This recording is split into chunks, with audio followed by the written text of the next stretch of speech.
Hi guys, I am Yashodhan Agnihotri, a final year student at IIIT Pune, and I will be your host for today. Welcome to our channel, Learn Competitive Programming with CodeChef. On this channel, we post weekly problem explanations and concept videos. Also, if you're interested in data structures and algorithms and wish to pursue and learn competitive programming, then this is the place for you. If you haven't hit the subscribe button yet, please do and click on the bell icon.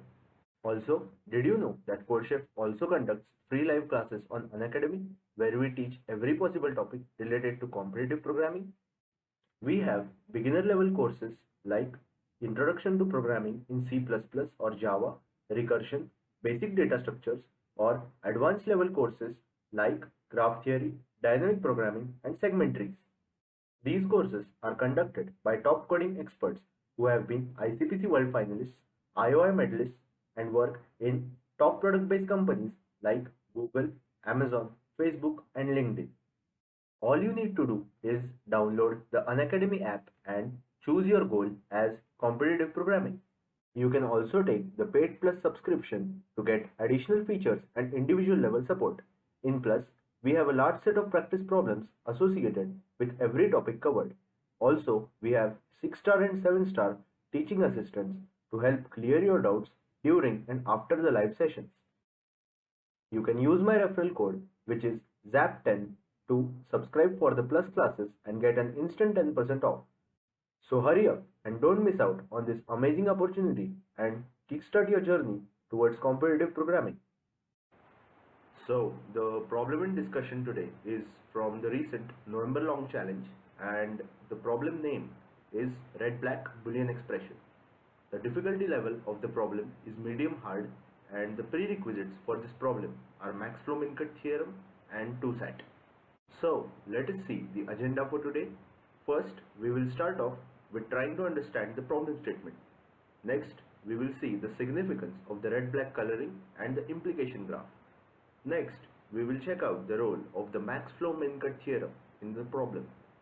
Lastly, we will see the pseudo code followed by the implementation walkthrough. Now, let's move on to understanding the problem statement. We have been given a set of n variables and their negations, n Boolean variables. There is a 2CNF Boolean expression made using these variables. So, as you can see, this is the 2CNF Boolean expression that we have made. So this expression it contains m clauses. Okay.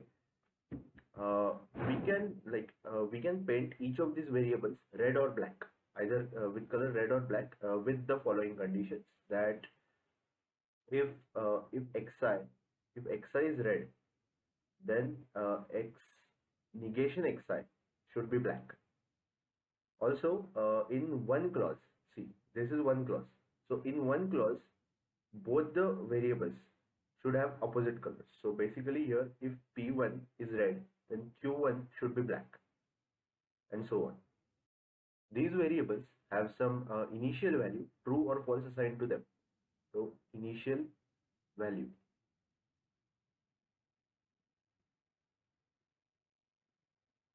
What we want to do is, we want the expression B, which we saw previously, the expression B, we want it to evaluate to true.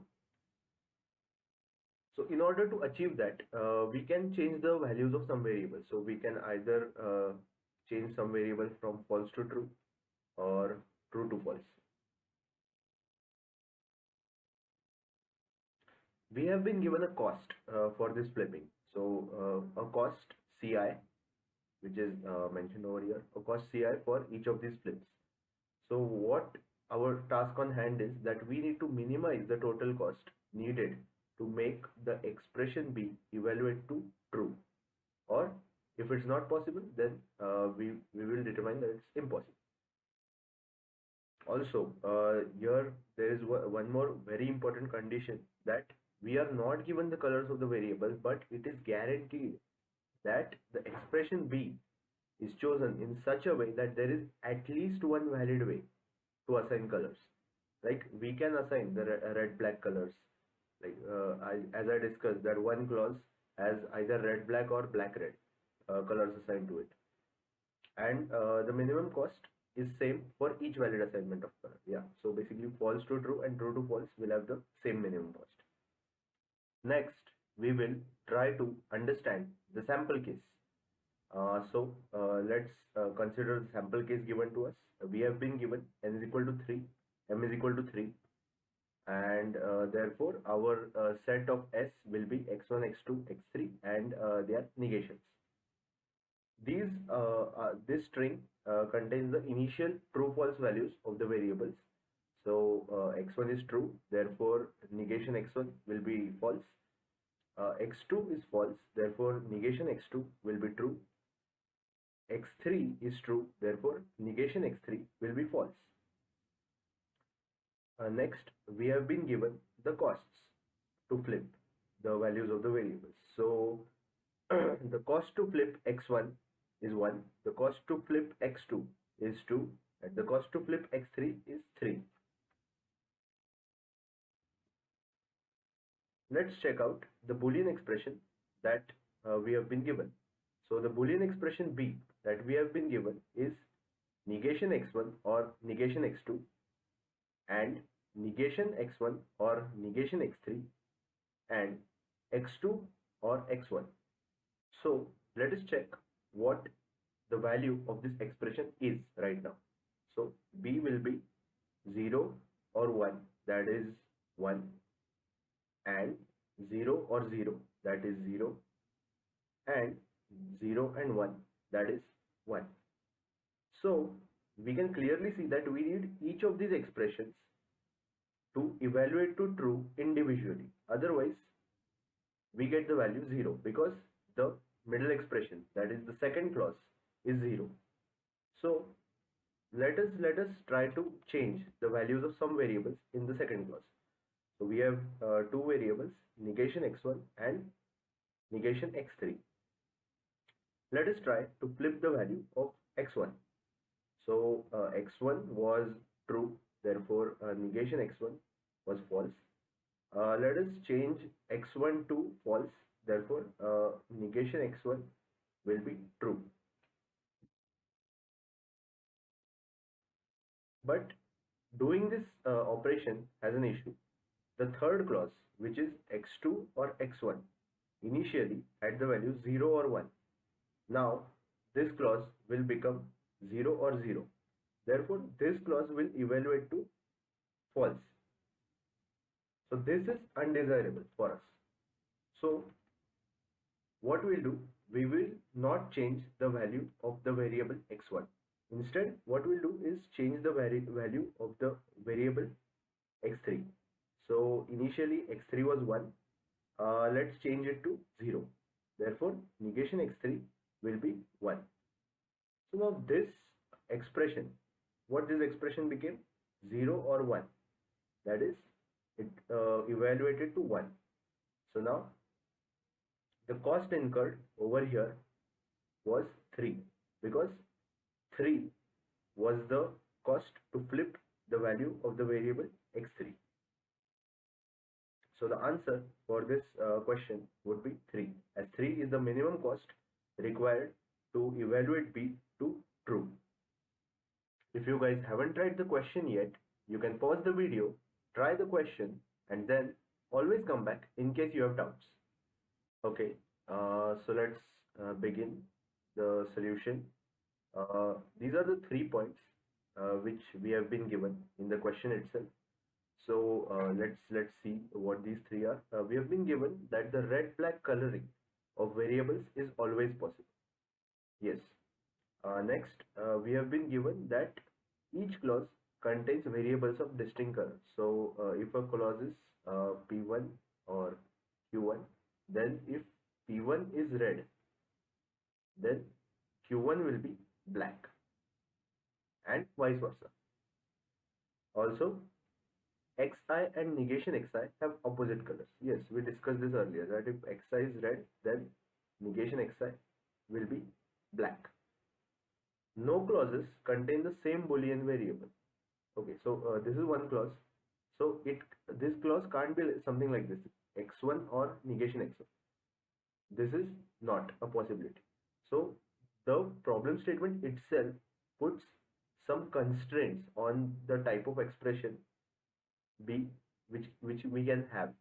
So keeping in mind these three conditions, let us try and formulate what kind of expression B can be. So let's take an example that B is equal to x1 or x2 and x1 or negation x2. Now I will prove to you why such a B expression is not possible. So let us see. We'll assign the color red to x1 and black to x2. X1 is red as over here, so x1 is red and negation x2 will be black. As we can see that x2 is black and negation x2 is also black. This violates the conditions which were mentioned above. So this type of B expression cannot be possible. Okay, so one of the prerequisites for this problem was 2SAT. Now, I don't know if you have realized, but this problem is kind of similar to 2SAT. So, basically, the crucial idea over here is creating an implication graph. Now, we will see how we can create an implication graph. First, we need to convert B into an implication expression. Currently, B is something like this: P1 or Q1 and P2 or Q2 and so on up to PM or Q1. So, transforming this expression into an implication expression, B will be negation P1 and implies Q1 and negation P2 implies Q2 and so on. So this is our implication expression. Now let's try and create an implication graph. Before we draw the implication graph, let us look at a simple observation. The expression B goes like this: negation P1 implies Q1 and negation P2 implies Q2 and so on. One thing we need to notice that in the above expression, P1 or Q1 and P2 or Q2, the color of Boolean variables in a clause were different. So if basically P1 was red, then Q1 was black, and it could be vice versa, and the same for all the clauses.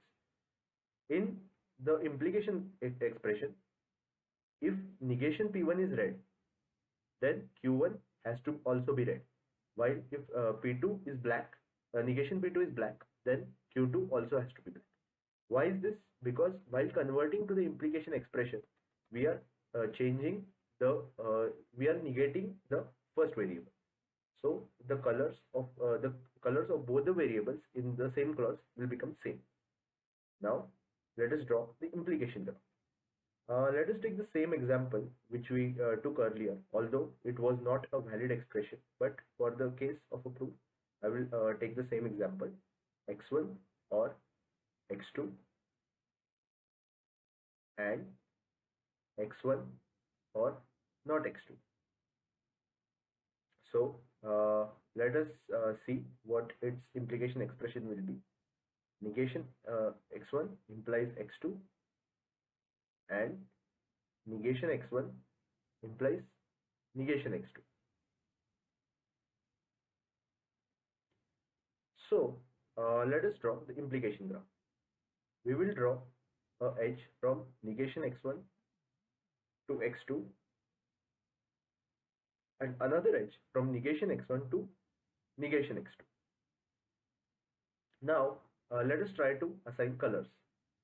We saw that same clauses have same colors. So if negation x1 is red, then x2 will also be red and negation x2 will also be red. But this does not match, which leads us to infer that this is not a valid expression. Also, we can say that in a valid expression, there won't exist x2 and negation x2 in the same connected component. Therefore, we can say that in a valid expression, x2 and negation x2 won't lie in the same connected component. So this leads us to infer that if xi and negation xi lie in different connected components, then we can always assign the true false values such that a solution is possible. Therefore, with the given conditions and constraints, a solution will always exist. That is, never will -1 be the solution. This is due to the property of red black coloring. It guarantees us the solution every time. So let's move on to the next part of the question, in which we have the problem on our hands that we have to assign true false values such that the given expression is true. Yeah, this given expression is true. Now we can just go on assigning values, like we can assign true, false, and maybe here a flip is required, so false, true, and somewhat, so that the expression becomes true. And yeah, we can always do that. But the crucial thing or the important thing over here is that we need to minimize the cost. So if we just go on assigning randomly and checking it every time whether the equation is true or not, then we won't be able to minimize the cost. But since we want to minimize the cost, then this problem becomes a tough optimization problem. As we have been told, to minimize the cost, we can formulate this given problem such that as finding min cut in a graph. So by min cut max flow theorem, we know that max flow is less than or equal to min cut. So the idea is to create a graph for which the min cut in the graph will be our solution. Also, we should note that this solution is only possible due to the red black coloring condition. So I will make a graph. Here I will draw the source node, and here I will draw the sink. Here I will draw 2n nodes containing each of the 2n variables x1, x2, up to xn, and their negations x1, x2, and negation x1, negation x2, so now I'll make edges from source to these nodes.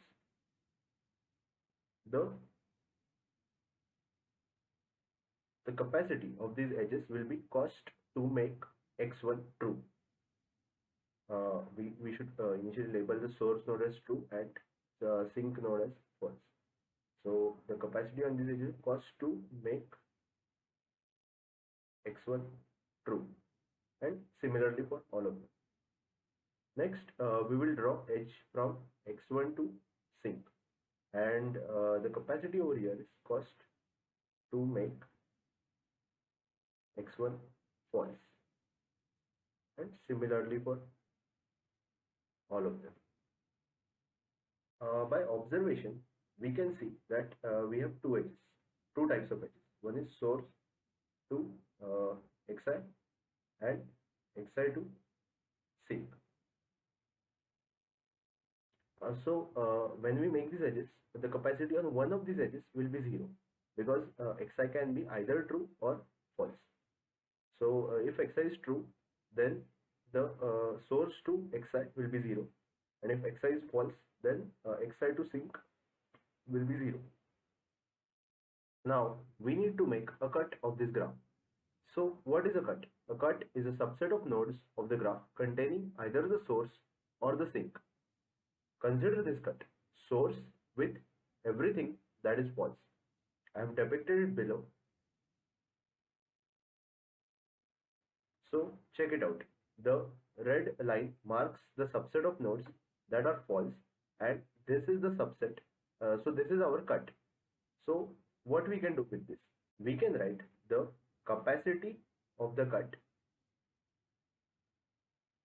as sum of cost to make all variables true plus sum of cost to make all variables false. This will be equal to cost to make the operation.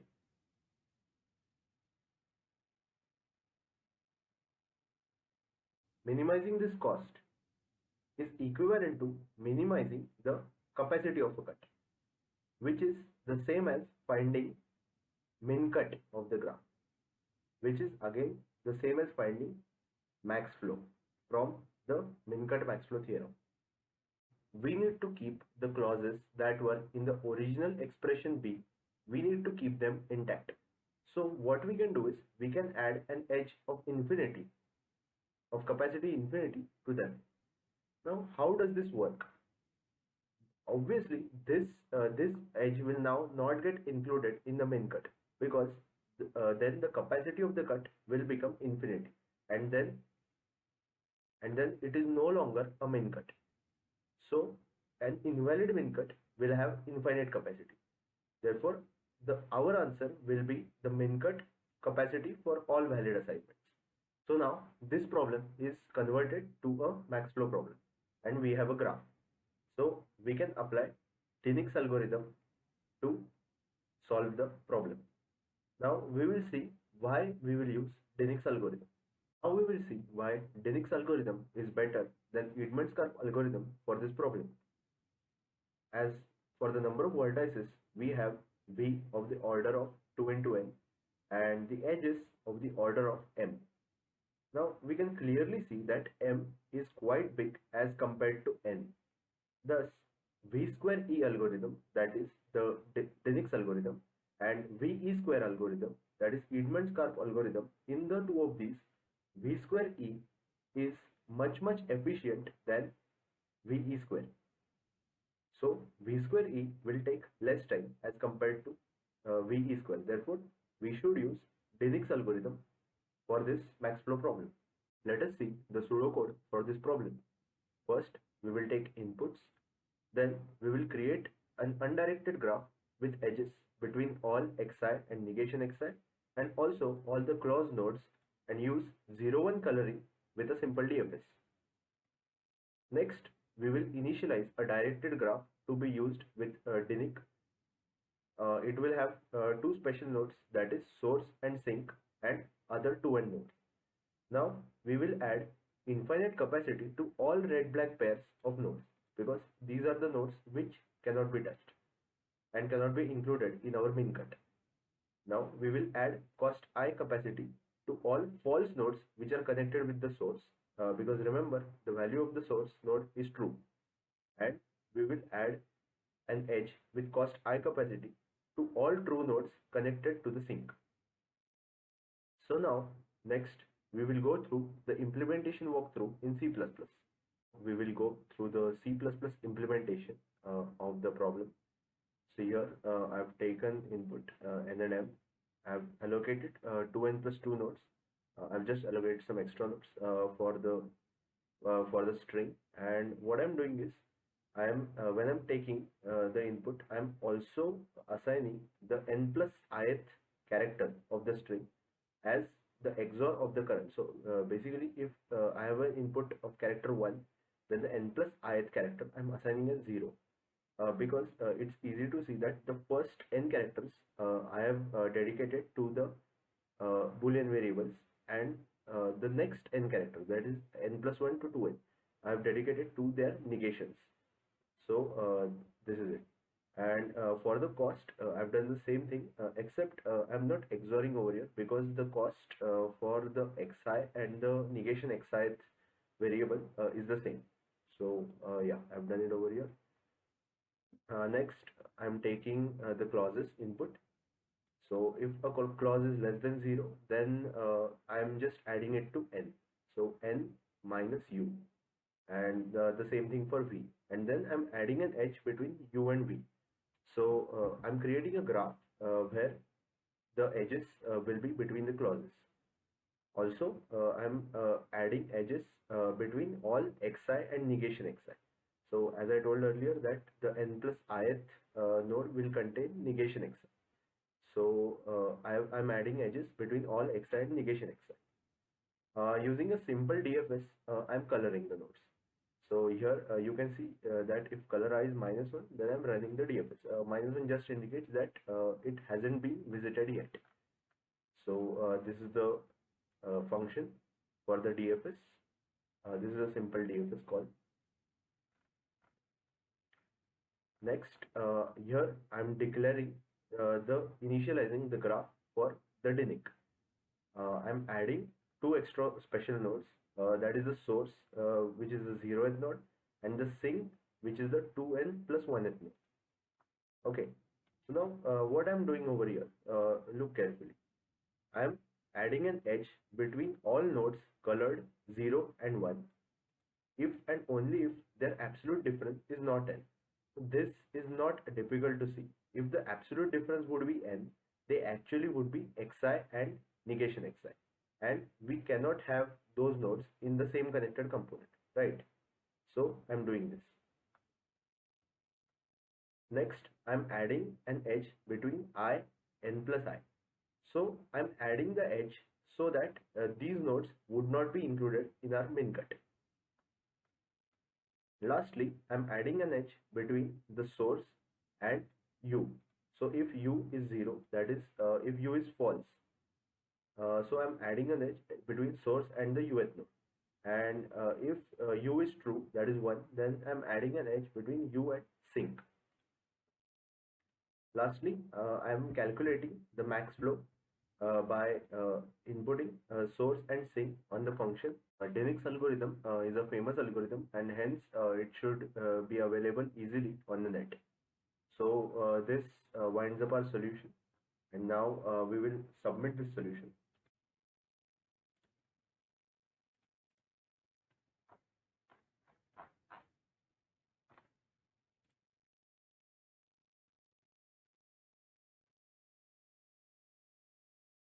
So that's it. We got an AC, and that winds up this video.